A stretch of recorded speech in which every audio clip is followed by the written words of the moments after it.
And yes, it is about Collective Shout. If you read the title, they are 650% cooked. I'm gonna have to increase a bit if there's any new update the moment this video went live, okay? Over the past couple of days, we have been talking a lot about payment processors digging their claws into our entertainment, and feminist organizations like Collective Shout viewing this as a big fat win on their part because there are going to be so many platforms that are removing so much content they deem too controversial now, and even the pro-censorship journos at Kotaku, PC Gamer, and Vice are saying that this is a very bad situation. Shocker, isn't it? But no. You know what this is? These journals, they're trying to pull the enemy of my enemy card. You remember what Captain Price would say? Makarov, you remember the old saying, the enemy of my enemy is my friend. Makarov says, you'll find a place that will cut them both ways. It is so good that so many people are talking about this right now because ultimately when you give companies an inch, they will take a mile. And when we look at payment processors, they have a hell of a lot of control right now, and they can demand that the Nintendos, Valves, and itch.ios remove content. But if we bring more awareness to this, the more people will fight back, the more petition signatures that we'll see, and just the more people will be upset over this situation. Also, I'm gonna be linking that petition also in the description, or in this case, the pinned comment. So I want all of you to sign it, and I hope the more awareness we're giving them, it will gain the attention of the government, okay? Here, let me give you an example. My government, they don't play around with this kind of things, okay?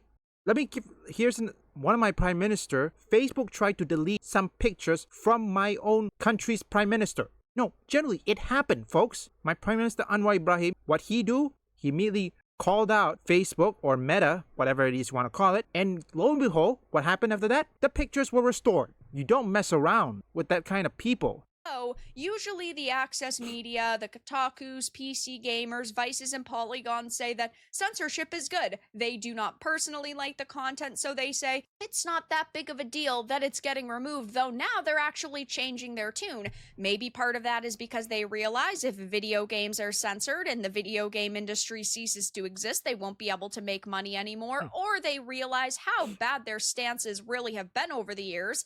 I'm pressing X to doubt there, though now even the pro-censorship gamer-hating crew are against the censorship finally, which I would not trust them. I would not sit here and give them our support. I would not sit here and pat them on the back for finally standing with gamers. Yeah, no way. No. Seriously, they attack us. Yeah, they don't have our sympathy. Just like the enemy of my enemy card. Yeah, that's not gonna work either. Yes, I do agree that the more attention on this situation, the better. So one of the people who has been covering this at length, like myself, is Savvy. She had said, however, never forget who they are and how we warn them what their behavior would lead to. People like Vita enabled censorious groups by dismissing gamers and their concerns. People like Khalif Adams, who cheered for Collective Shout, who had to quietly delete his tweet after I called him out, and while calling him out, made a jab at journalism at him, only for him to retweet a post implying podcasting and journalism are different, confirming he saw me, embarrassing him. People at Kotaku, current and former, remember they cheer on Collective Shout and called me horrible names for defending No Mercy, and not a peep about the biggest news and entertainment from any game blogging website in a meaningful way. Now, these people bend with the wind if it means they are getting more of an opportunity in an industry, if they believe that they can make more money, if they think that they can gain more popularity. So I would not trust them. I still do not think that they deserve all of our support. If they are anti-censorship today, that's great, but in a week or a month or a year, they might be back to saying censorship is actually good because it's not affecting them, because they're not worried about potentially losing their jobs. But we've seen Kotaku put up an article saying this anti-porn group declares a win over disgusting gamers after Steam's mass sex game purge, and they're not necessarily in this saying all censorship is bad, but they are saying that, well, these individuals behind this group aren't great people either, and it does boil down to their stance, right? Because Collective Shout is a conservative feminist organization, meaning they believe men are men and women are women. They would be labeled TERFs by these people the same way J.K. Rowling is. So I think that is a big reason why the Kotakus, PC Gamers, Vices are coming out against Collective Shout. And I think that's a part of the story that they don't want you to, of course, know. We've got PC Gamer saying Australian anti-porn group claims responsibility for Steam's new censorship rules in victory against disgusting gamers, and things only get weirder from there. I think it's funny in this case they are saying it's censorship when in the past, even just a couple of days ago, an outlet like PC Gamer was saying censorship in quotes regarding Ready or Not, as if it wasn't a case of censorship when it was. They removed several different certain visuals and imagery from Ready or Not in situations to, ultimately not have to worry about their game getting banned. And they want to, of course, present it as if the changes are small, but all censorship. Always remember, there's always a hypocrisy behind it. And now you know why nobody takes these journalists seriously. Yeah, I'm not taking those journalists seriously, but I would say this. If everyone is still dunking on this feminist organization, Collective Shout is going to be 700% cooked. Definitely. Let me give you one thing, for example. In my country, my family raised me well. And you want to know what I got in return?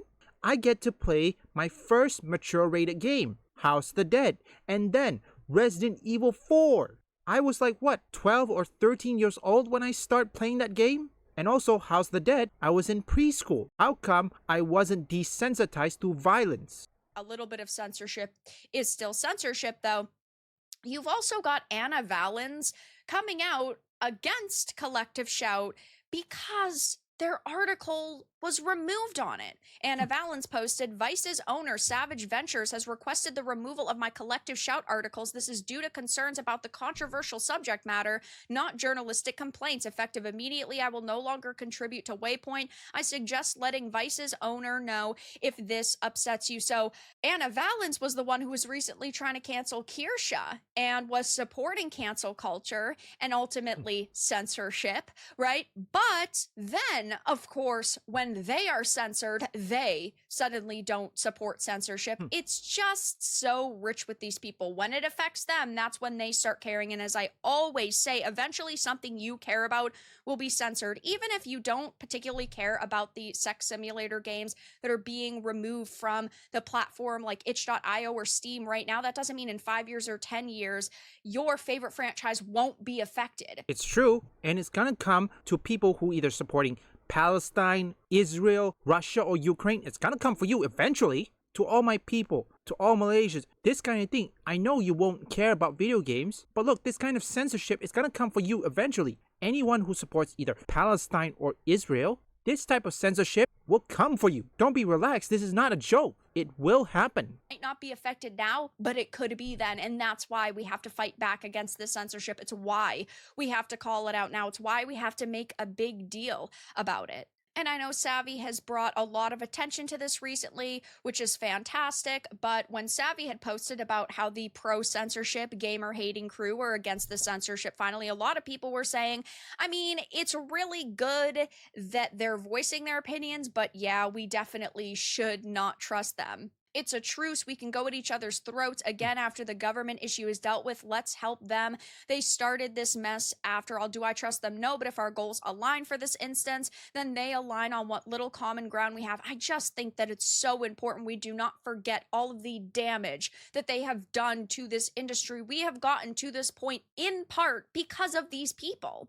They're just jumping onto what they know will be the popular or safe movement. They ruined any good faith or goodwill positions with you, Savvy, given all the prior interactions. Those are most definitely something they have not earned or deserve until they've proven themselves otherwise, so props to you. Most of them are too ignorant to realize that there is only one way to build this road, so we need to keep advocating that. It's never built. 6 months from now, they are going to be back on their BS because they don't actually care. And yeah, it is true. Just because they're saying censorship's bad today doesn't mean in a week or a month or 6 months they'll be saying the same thing. They'll probably have shifted their stance because they realize, well, the gamers aren't going to fully trust us, so we have to go back to attacking them again. That's the enemy of my enemy, folks. I mean, yes, we may have and a goal that may be aligned, what's going to happen afterwards? That's the real question. Let's just say we manage to stop Collective Shout from doing this, and payment processors doesn't do anything else. What happens after that? That's the real question everyone should be asking. Everyone is seeing how catastrophic this is, but as soon as it's over, these guys are going to go back to their usual shit. And interestingly enough, Collective Shout right now doesn't really have a lot of support. They did protect their posts on X.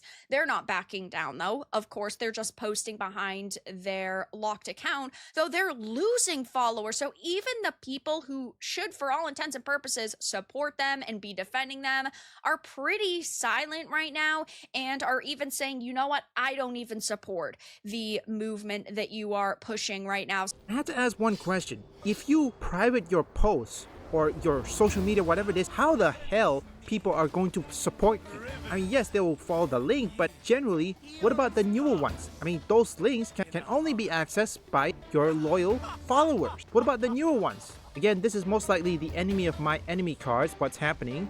Let me give you, for example, look what happened with World War II. The West and the Soviets get together to defeat Hitler and the Axis. And what happens after that? The Cold War. See, that's the limitation of the whole enemy of my enemy thing.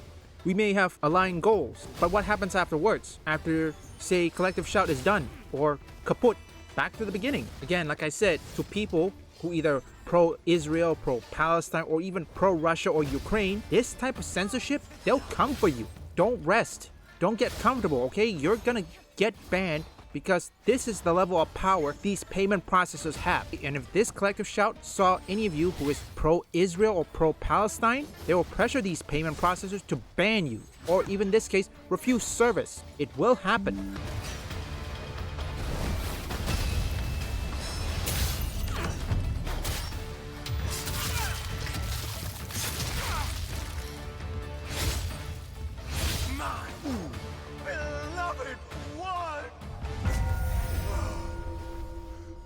Leave a like and subscribe if you want gaming news, gaming theories, or you just want to see me play games. Visit my first, third, and fourth channel up here or link in the description.